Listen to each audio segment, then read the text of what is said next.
Okay, so we are back. It is now 12:51 in the afternoon of, what is it, October 16th, 12:52 now. Okay, so I just wanted to hop on here just to make a video. Obviously, this is going to be video number 2 of the day. Of course, we got some more coming.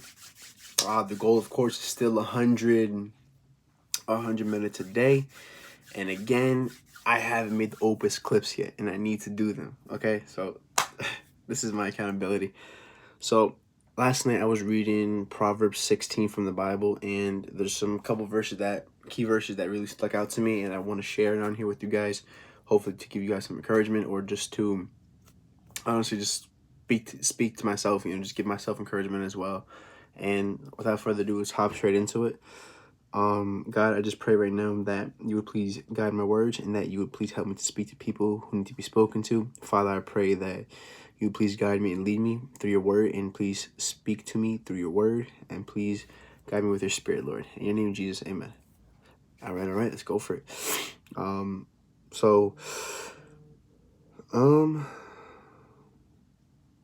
Honestly, verse 6, Proverbs 16, verse 6, what stuck out to me right here, right? Unfailing love and faithfulness make atonement for sin, but by fearing the Lord, people avoid evil. And I wrote down, just be genuine. Think of God first. And I know a lot of people, like, just to get a sale or just to get, their own way, they're not genuine. Okay, especially in sales. I know there's a lot of salesmen that I used to work with who wanted to get their way always, and they would do the utmost craziest things just to get that one sale, just to get that one person into the system.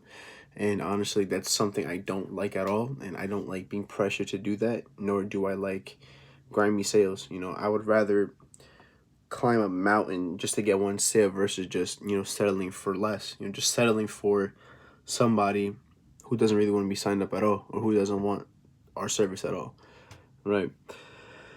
In verse 8 right here, better to have little with godliness than to be rich and dishonest. Again, I wrote, opportunities have been shown to me where I can do this, but God gave me a better way.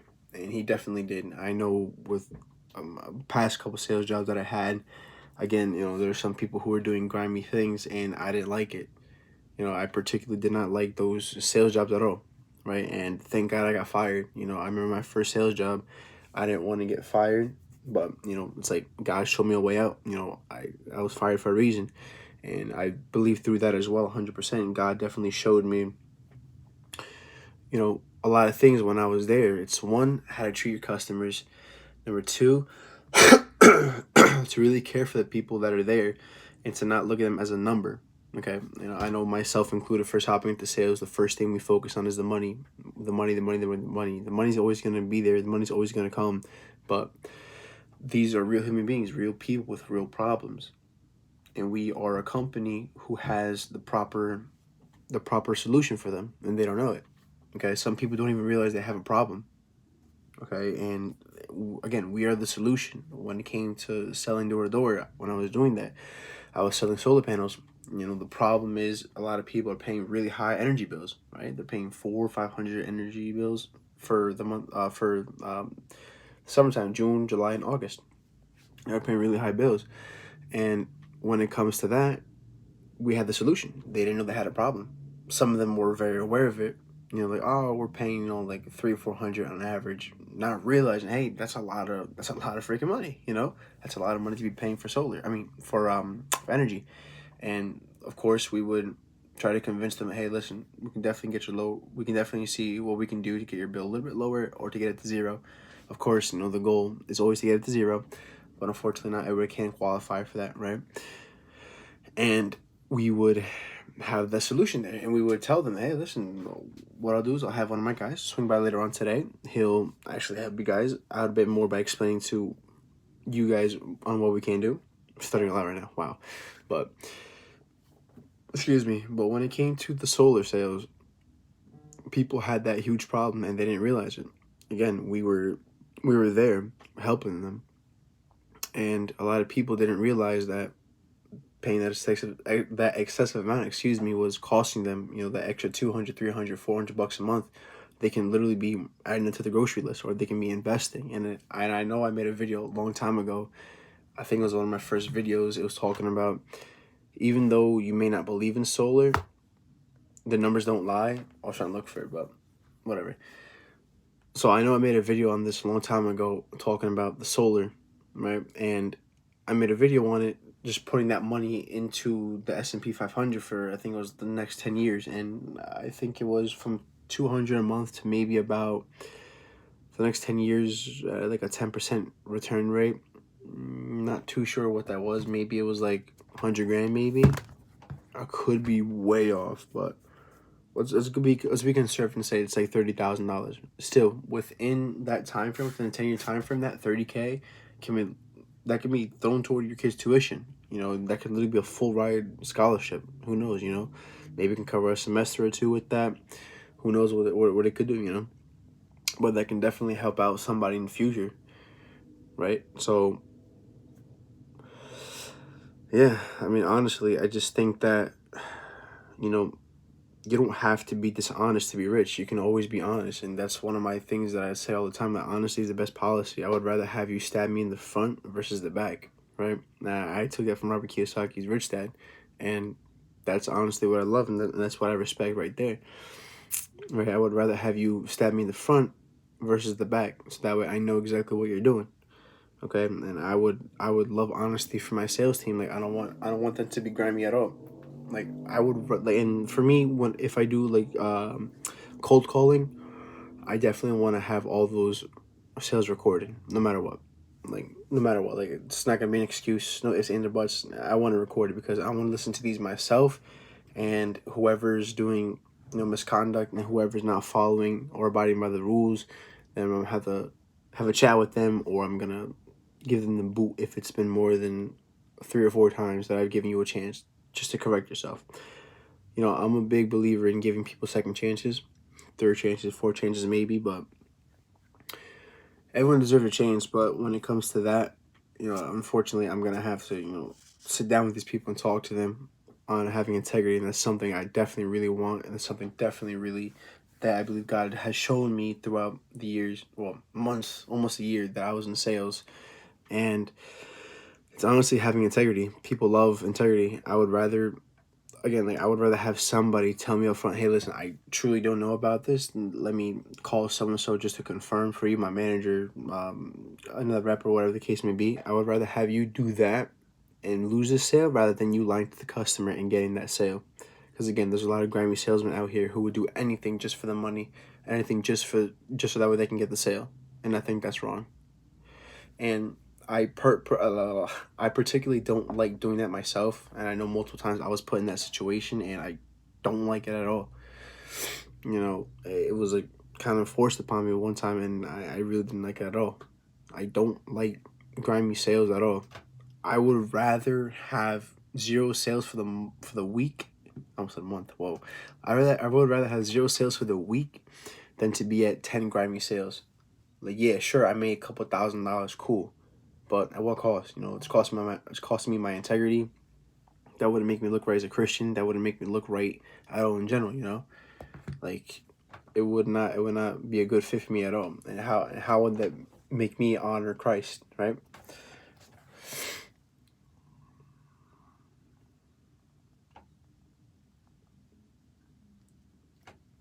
But, you know, that's just me. I don't like grimy sales at all. I really don't. Really don't. And that was a perfect clip before. You know, let's see if we can shorten that down a bit. Now we're sitting at 9 minutes and 10 seconds. Okay. And the next verse that I want to talk about is right below it, verse 9. We make our plans, but the Lord determines our steps. And I know for myself, definitely multiple times when I was living in sin, and also when I wanted to do my own thing, and especially at that sales job, I wanted to do my own thing. It's like God has his way of really, really, really determining the course of our life, right? The Bible says he's the author and finisher of our life. And I love to believe that 100%. And I know that whatever I do, if I do it right or if I do it wrong, either way, God's still going to correct me. Either way, his will is still going to get done no matter what, right? That's no matter what. That's no brainer right there. Okay, and when it comes to that, I know what's it called? A lot of people love to do their own thing, right? They always love to, excuse me, go in the opposite direction. If God tells you right, you bust a left, right? And at the end of the day, God's plan is still going to get done. His will is still going to get carried out. Either way, He's still going to use you any way, shape, or form. Even God used me, right? He used me in multiple ways to help out a lot of people, and He also helped out a lot of people in the Bible as well, right? It's it's crazy how one man's disobedience can literally lead to other people, let's say, being saved or being helped out. You know what I mean? It's crazy. And where is it?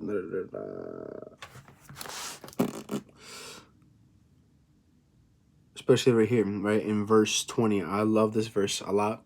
This is Proverbs 16, verse 20. Those who listen to instruction will prosper.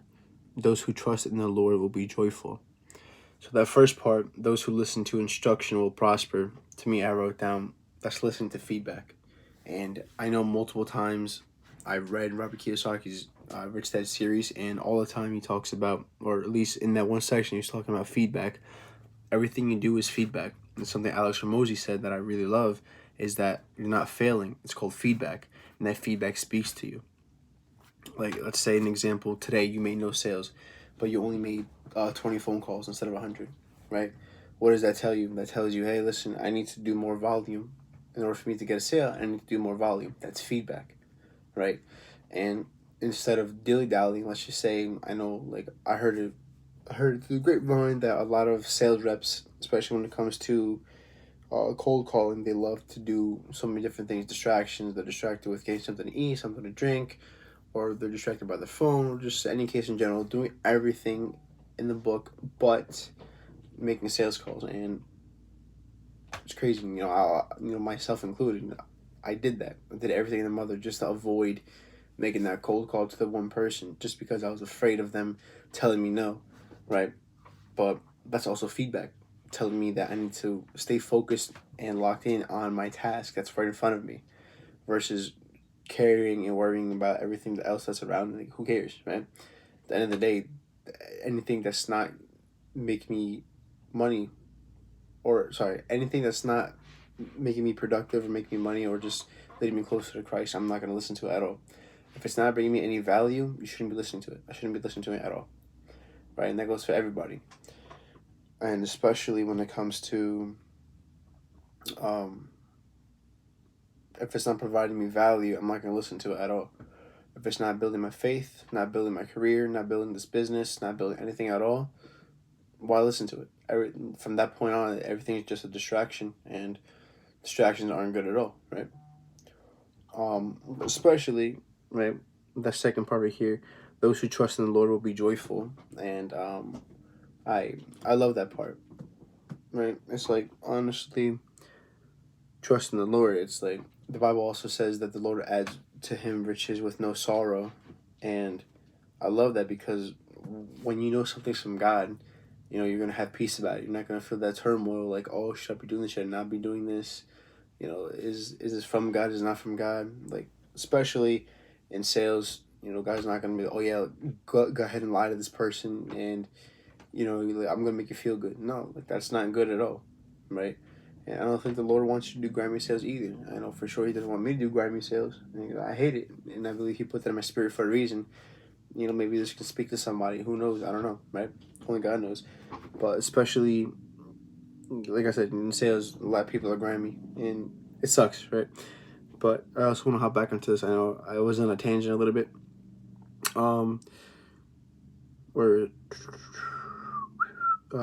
those who listen to instruction will prosper, and again, listen to feedback. And let's listen to feedback. Earlier, I stated that if you're doing 20 calls and you wonder why you're getting no sales, more volume. That's feedback. And especially when people tell you no, that's feedback as well, right? When people tell you no, right, sometimes we can be bummed out, like, oh, why did this person say no to me? Like, what's wrong with me? Da, da, da. That's feedback, meaning next time, instead of, saying, hey, we're XYZ company, do what Jeremy Minor says at NEPQ, right? Neuro persuasion questions. And that I used that in solar sales before, and I also used it in my previous job before, and that actually helped out a lot. These persuasion questions, just getting their curiosity sparked up, right? Just getting them amped up, and that really, really helped them out a lot. And that's what I love, because I find it easier to do that, and I also find it easier to talk to them about it. Yeah. And then also, verse 26, it is good for workers to have an appetite. An empty stomach drives them on. And I wrote down, this is their why, and what makes them keep going. What the heck? Let me read that again. It is good for workers to have an appetite. An empty stomach drives them on. And I wrote, this is their why, and what keeps them going. It's a good thing to have a vision and a goal. And I believe that wholeheartedly as well. I do believe that in order for you to keep pushing forward, you need to have your why as well. Of course, the Lord is number one, but number two, what is your why? What is the reason why you get up? Is it to retire your parents? Is it to give your mom that purse you always wanted? Is it to get your dad the house he always wanted? Is it to, to make sure that your little brother, your little sister is set for college? Is it to pay off a loan? Or what's the case with it, right? What is your why, and what is your reason that you get up every single day, so that way you can go ahead and crush it every single day? Work on your business, work on every single thing that you need to do, right? What is your why? And I believe the why is super important as well, because whenever you're doubting, whenever you're in the valley of shadow of death, right? Like it says in Psalm 23, the Lord's always with us. In that darkest valley, all the time, it's gonna feel lonely. It's gonna feel you're gonna feel by yourself. You're gonna feel lonely. You're gonna feel doubt. You're gonna feel shame. Everything. You're gonna feel everything in the woodwork. But I personally believe, obviously, the Lord will guide you and lead you. But also, when it comes to that, what is your why? Why do you want to keep pushing forward? Why are you in this situation in the first place? Why are you wow, I just stuttered. What is your why? What is going to keep you going when you're in the valley of the shadow of death? What's going to keep you going? What's going to keep you motivated? What's going to keep you pushing forward? Right? What's that spark that's going to ignite inside of you, so that we can keep on going, pushing forward when adversity hits you all the time, when you're making no sales, when you're making no media traction, when nobody's responding to you, no clients are answering? What is your why? And I personally believe that's going to help out a lot of people, especially myself. What's your why? A lot of people, they're in sales, and sometimes they do it aimlessly, and it's kind of all in vanity in a sense, because they don't have their why. What's your why, right? I think it's a good thing to have a vision and a goal, right? And I definitely do believe it is a good thing to have those two things, because that means you're aiming towards something. You're not aiming aimlessly. You have a goal you want to achieve. Let's say it's $1 million in revenue this year. Let's say it's to hire 20 new applicants for your business, or it's to onboard 10 more people in your business, in your agency or something, right? So that way you can help out other people. These things are a great thing, great target achievers to hit, so that way when you hit them, you made an accomplishment. But don't forget to also make joy for those little achievements along the way, so that way you can actually be proud on the way, and not just have that one big goal. I don't know what I just said, whatever. But yeah, definitely. And right here. Oh, yeah, I already said that. Where is it? I think that's it for that part right there, right? Yeah, that's just it when it comes to the Bible, right? When it comes to that one little thing right there. But definitely, right? I believe that it is super important for someone to have a why. And right now I'm just kind of freestyling this video. Yesterday, it was like nonstop. I felt like I always had something to talk about yesterday. I felt like I can go on and on and on and on. But it's kind of freestyling right now, and definitely need a script. Definitely need to have something I can talk about constantly. Because right now I'm just sitting like a duck in the pond, doing nothing. waiting for the next 8 seconds to go by so I can end this video. It's gonna be 20 minutes. Hey, 20 minutes is good. 20, 40, we're already at 40 minutes. That's pretty good.